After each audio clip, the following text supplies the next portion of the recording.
গুৰুত্ব নিদিব ফেব্ৰুৱাৰী মাহৰ 14 তাৰিখত। ফেব্ৰুৱাৰী মাহৰ 14 তাৰিখৰ ভুলটোৱেই হ'ব পাৰে আপোনালোকৰ অন্তিম ভুল। এগৰাকী ভাল যুৱতীয়ে কেতিয়াও গুৰুত্ব নিদিয়ে ফেব্ৰুৱাৰী মাহৰ 14 তাৰিখৰ দিনটোত। নতুন বছৰৰ ফেব্ৰুৱাৰী মাহটোক যিদৰে গুৰুত্ব দিয়া হয় সেইদৰেই বিপদ মাতি আনিব পাৰে আপোনাৰ জীৱনত।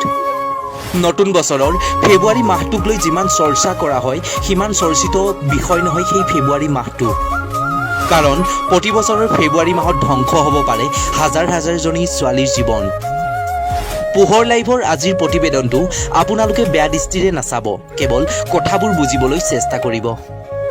আজি আৰম্ভ কৰিব ওলাইছোঁ 2023 ফেব্ৰুৱাৰী মাহত এগৰাকী যুৱতীৰ লগত ঘটা এটা ঘটনা, যি ঘটনাৰ পাছত যুৱতীগৰাকীয়ে আত্মহত্যা কৰিবলৈ বাধ্য হৈছিল।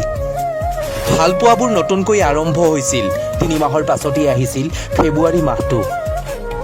শৰীৰৰ মিলন হ'লে প্ৰেম নহয়, প্ৰেম হৈছে ইজনে আনজনক বুজি পোৱা ক্ষমতা। কিন্তু দিনবোৰ যেনেকৈ সলনি হৈ আহিছে সেইদৰেই মানুহৰ মনবোৰো সলনি হৈ অহা দেখা গৈছে। ভালপোৱাক বিশ্বাস কৰি নিজৰ বয়ফ্ৰেণ্ডক শৰীৰটো দিয়াই হৈছে এগৰাকী যুৱতীৰ ডাঙৰ ভুল। যি ভুলৰ বাবেই বহু ৰাজ্যতেই আজিও বহু যুৱতী অবিবাহিত হৈ থকা দেখা যায়। ভালপোৱাক বিশ্বাস কৰিয়েই ফেব্ৰুৱাৰী মাহৰ 14 তাৰিখে নিজৰ শৰীৰটো দিছিল বয়ফ্ৰেণ্ডক। শৰীৰৰ তৃপ্তি লোৱাৰ পাছতেই বয়ফ্ৰেণ্ড অকণমান সলনি হ'ল বয়ফ্ৰেণ্ডৰ কথা কোৱা সুৰ আৰু মৰমৰ মাত। লাহে লাহে দুয়োজনৰ মাজত ভালপোৱাবোৰ অকণমান সলনি হৈছিল। সদায় কল কৰা ল'ৰাজনে সপ্তাহত এবাৰ কল কৰিছিল।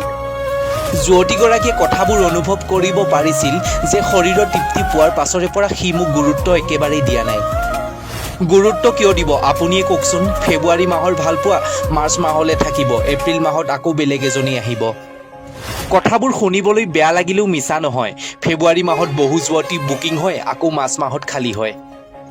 খালী মানে যুৱতীগৰাকীৰ জীৱনটো একেবাৰেই খালী হৈ পৰিছিল।